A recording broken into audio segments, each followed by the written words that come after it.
परमेश्वर चाहे लें, पूरा मन से परमेश्वर पर भरोसा रखें और अपनी समझ का सहारा ना लें। उन्हीं के सुमिर के सब काम करें, तब उ तोहरा खातिर सोझ रास्ता निकली है। जिंदगी की राह का यह लक्ष्य है कि आपके परमेश्वर के रास्ता में मजबूत करे और आपकी जिंदगी में मार्गदर्शन करे।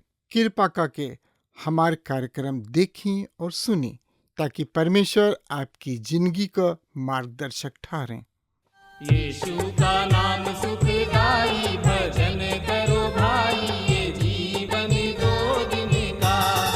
यीशु का नाम सुखदाई, भजन करो भाई, ये जीवन दो दिन का।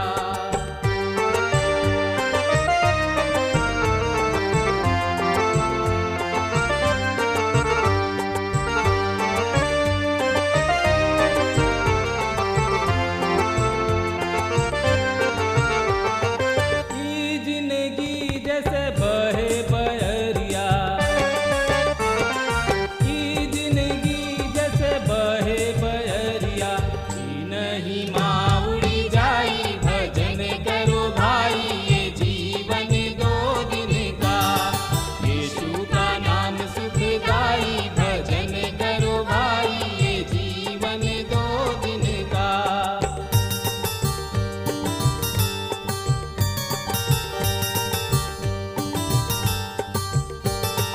ई जिंदगी पर गर्व न करना, ई जिंदगी पर गर्व न करना, छाया समान ढली जाई, भजन करो भाई, ये जीवन दो दिन का।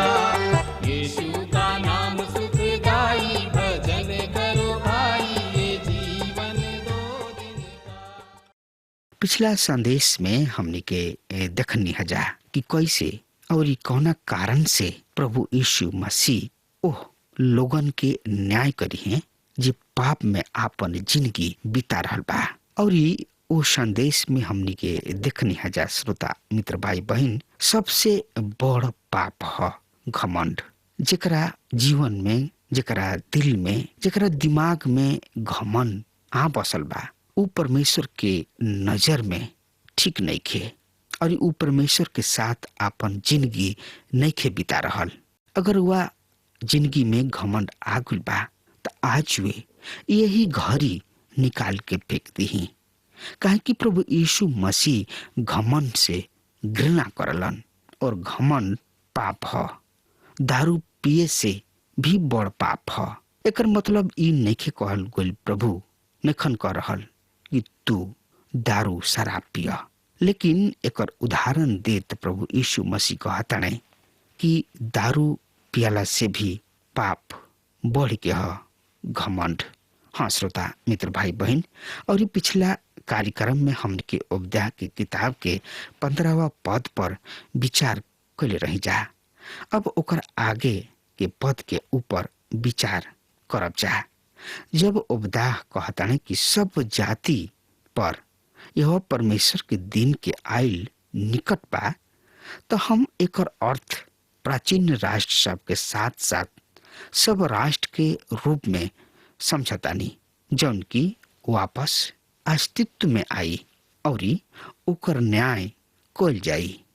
कुछ व्याख्याता सबके मानल बा कि एदोम परमेश्वर के पूर्व क्रोध के अनुभव या सामना करी हैं जब प्रभु यीशु मसीह खुद एदोम और उनकर मित्र राष्ट्र पर परमेश्वर के न्याय के पूरा करी हैं। हाँ श्रोता मित्र भाई बहन, यशायाह नबी की किताब 63 अध्याय 1 से 6 में एक बखान भइल बा हाँ मित्र, रुआ देखा तनी एगो राष्ट्र परमेश्वर के उत्तरदायी है। परमेश्वर के वचन यह बात के स्पष्ट करला। उदाहरण के खातिर व्यवस्था विवरण 21 अध्याय 1 से 3 में हमने के पढ़ता नहीं जा कि यदि ओह देश के मैदान में जौन तोहार परमेश्वर यहोवा तोहरा के देताने कोनो मरल के लाभ पड़ल मिले और ओकरा के मार डल ले बा, ई पता ना चले, तब पुरनिया और न्यायी निकल के ओह लाश में चारों ओर के एक एक गो नगर के दूरी के नापे। तब जवन नगर ओह लाश के सबसे नजदीक ठहरे उनकर पुरनिया एगो ऐसन कलोर यानी कि बाछी ले रखे जौना में कुछ काम ना लिहल गोल होखे और जौना पर जुआ जुआट कभी भी ना रखल गोल होखे। दूसरा शब्द में कहल जाए श्रोता मित्र भाई बहन, जब मुख्य राह पर एगो आदमी मोल पड़ल होखे तो उन्हें ओकरा चारों ओर के नगर के दूरी ई जाने खातिर नापना रहे कि कौन सा शहर ओ लाश से सबसे नजदीक बा और उ शहर ओह केस के लेवे खातिर और कातिल के खोजे के कोशिश करे खातिर जिम्मेदार होत रहन। हम समझतानी कि उ महान सिद्धांत ह जौना के परमेश्वर यहाँ लागू कर रहल बड़े। मसीह लोग स्वर्ग में अपन नागरिकता के बारे में बात करलन और कलीसिया के सिर स्वर्ग में बा। ई सत्य है, पर कलीसिया के गोड़ पृथ्वी पर बा। मसीही लोगन के जौन राष्ट्र के उ सदस्य हमें उनकर नागरिक के रूप में परमेश्वर के खातिर एगो प्रभाव डाले के प्रयास जतना हो सके उतना करे खातिर उत्तरदायित्व बा। हमरा कहे के मतलब ई बा श्रोता मित्र भाई बहन की ई नइखे कि मसीही सबके राजनीति में कूदे के चाहिए, पर हमार माने के बा कि परमेश्वर बहुत से बाइबल पर विश्वास करे वाला असली मसीही सबके राजनीतिक स्थान सब पर उपयोग कर सकताने। कुछ लोग कहलन कि राजनीति अतना गंदा हो गइल बा कि कोनो मसीही के एह में शामिल ना होके के चाहिए, पर हम वो विचार के हई कि वास्तविक मसीही जौन की अपना गोड़ पर खड़ा होके चाहलन उ परमेश्वर के द्वारा हमनी के सरकारी प्रक्रिया सब में उपयोग कइल जा सकता। हमनी के राष्ट्र परमेश्वर के उत्तरदायी है और हमनी के सब एकर भाग यानी कि अंग है जा। हाँ श्रोता मित्र भाई बहन, एकर मतलब ई नइखे कि परमेश्वर राष्ट्र सब के न्याय ओ आधार पर करी है कि उ मसीह के ग्रहण कोइले बाणे या ठुकरावले बाणे, काहे कि अब तक कोनो भी राष्ट्र मसीह के संपूर्ण दिल से स्वीकार निखन कइले। कोनो भी राष्ट्र के एगो मसीही राष्ट्र कहल गलत बा, जबकि ई सच बा कि मसीही सबके एगो बड़ प्रभाव इंग्लैंड और अमेरिका जैसन राष्ट्र पर पड़ल बा। उ कभी ऊंचा और सच्चा रूप में मसीही राष्ट्र ना रहे, वो निश्चित रूप से वर्तमान समय में दोनों ही परमेश्वर से दूर बने। जैसे तू कहला बड़ा उसे ही तोरा से भी कल जाई, तोहर व्यवहार लौट के तोरे ही कपार पर पड़ी, एदोम नाश हो गई। ठीक ओसे ही ओबदा भविष्यवाणी कइले रहन। पहले उ यरूशलेम के नाश होके के कुछ समय बाद बाबुल के द्वारा बंदी बनावल गइल रहन।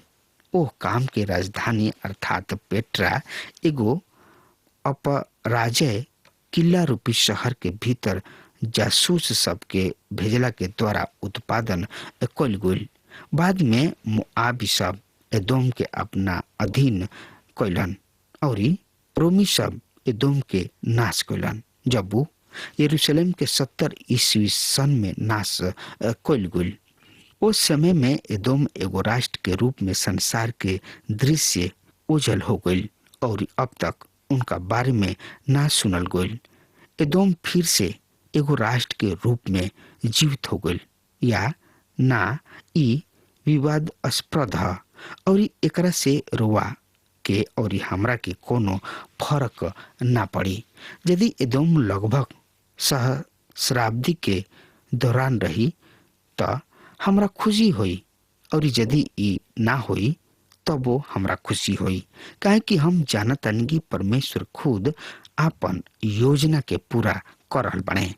यही अध्याय के श्रोता मित्र भाई बहन 16 पद के रुआ सामने हम पढ़े जा रहा बनी। सुनी ध्यान से।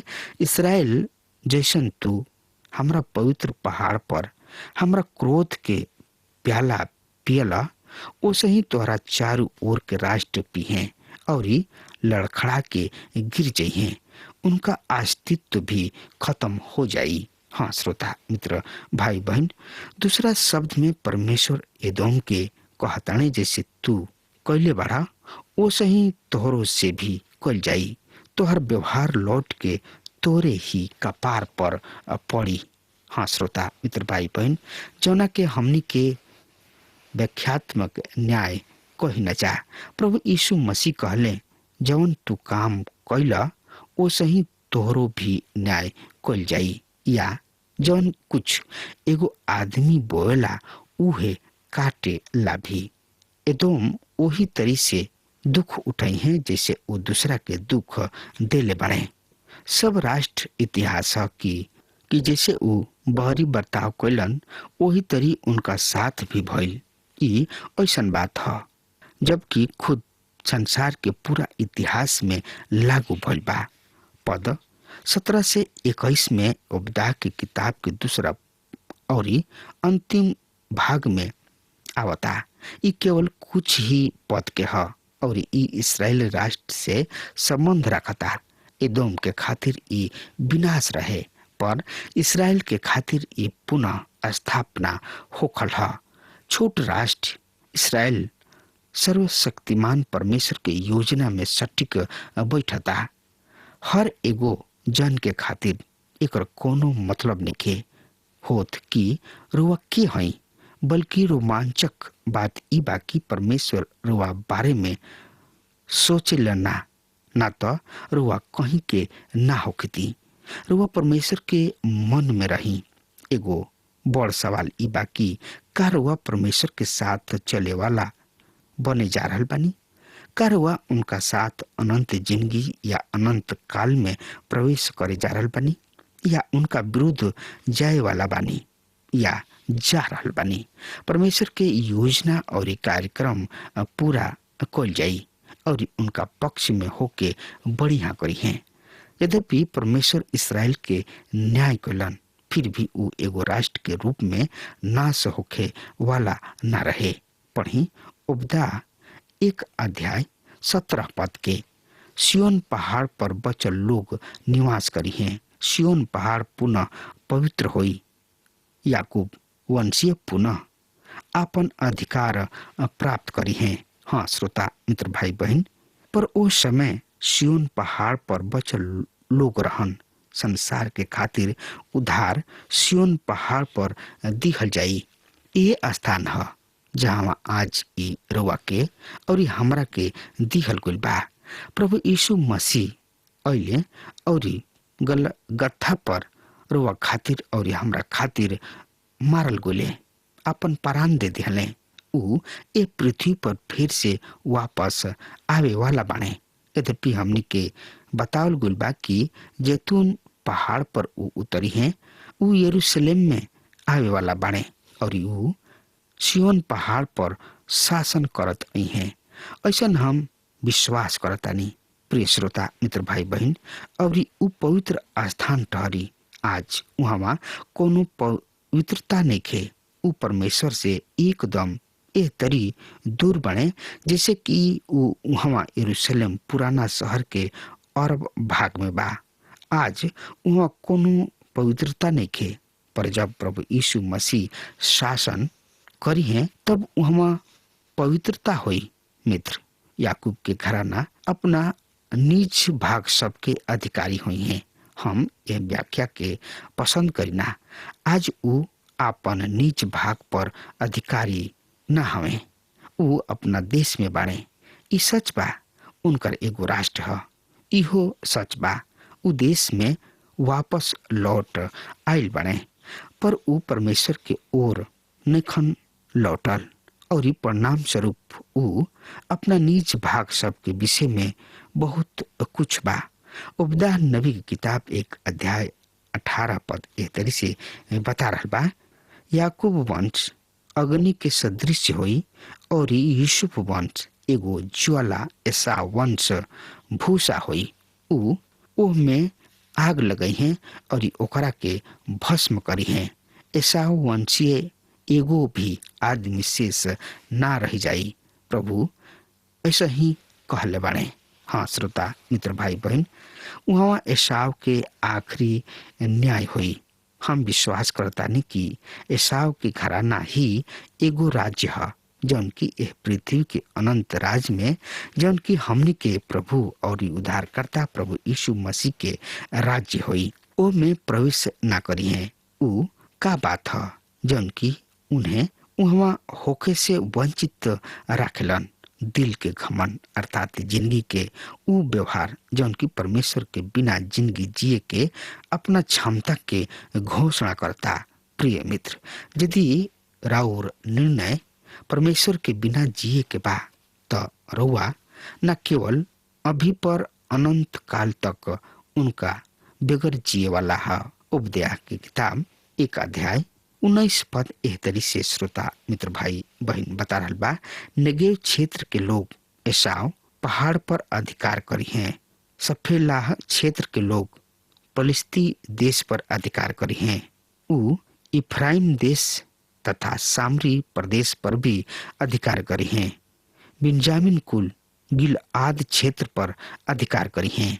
हाँ श्रोता मित्र भाई बहन, यहूदा के दक्षिणी भाग एसाव के पहाड़ अधिकारी होके खातिर फैली। पलिस्ती सब के समुद्र तटीय भाग पश्चिम में सम्मिलित हुई। एप्रेम और समरिया के देहात जौन की दक्षिण राज्य ऊ राष्ट्र में मिला दिहल जाई और बिन्जामिन गिलाद के अधिकारी हुई, जौन की यर्दन नदी के पूर्वी तट पर बा। उपदेश की किताब 1 अध्याय के 20 पद एह तरी से साफ साफ बखान कर रहल बा। सुनी रुआ ध्यान से। इसराइली जौन की हाला जिला में बंदी रहन, उ कनान देश से सारफत नगर तक अधिकार करी हैं। यरूशलेम निवासी जौन की सप्पा राह नगर में बा, उ नेगो क्षेत्र के नगर सब पर जई हैं और उ एसाव पहाड़ पर शासन करी हैं। हाँ श्रोता मित्र भाई बहन, सारपत उत्तर के ओर सोर और सिदोन के बीच लेबलोन में बा। दक्षिणी देश के नगर सब नेगेव अर्थात दक्षिणी भाग वस्तुतः पेनिनसुला के संबोधित करता। इसराइल वो पूरा देश के अधिकार में कली है, जौना के परमेश्वर उन्हीं लोग के देवे के प्रतिज्ञा कोले रहन। उ अब्राहम से एगो देश के जौन की लगभग 300,000 बरिस मिल के ह प्रतिज्ञा कोले बने। पढ़ी उपदेश 1 अध्याय के 21 पद के। बचावल गोल आदमी सिय्योन पहाड़ पर जई हैं और उ एसाव पहाड़ पर शासन करी हैं। ई राज्य प्रभु के होई। प्रिय श्रोता मित्र भाई बहन, उत्तरी राज्य यहोवा परमेश्वर ही के होई। आज परमेश्वर अविचल रूप से बेधड़क रूप से अपना उद्देश्य के पूरा करे खातिर आगे बढ़ रहल बने। ऊह सिय्योन पहाड़ पर परमेश्वर के राजा के राखल। ऊ कहताने कि ऊ ओकरा के उलट दी हैं और उलट पुलट कर दी हैं जब तक ऊ ना आई हैं। हाँ श्रोता मित्र भाई बहन, अब हमार समय खत्म हो रहा बा। तब तक खातिर वो हमरा के आज्ञा दी। परमेश्वर हुआ के बहुते बहुते आशीष देश। आमीन। हमके विश्वास बा कि ई कार्यक्रम आप सब खातिर फायदेमंद सिद्ध भइल हुई। अगर आप सबके लगे बाइबल से चाहे आपकी निजी जिंदगी से कोनो सवाल होके चाहे कोनो समस्या खातिर प्रार्थना करावे चाहतनी तो हमारी फोन नंबर पर जरूर संपर्क करें और आज का दिन आप खातिर सुखद बने।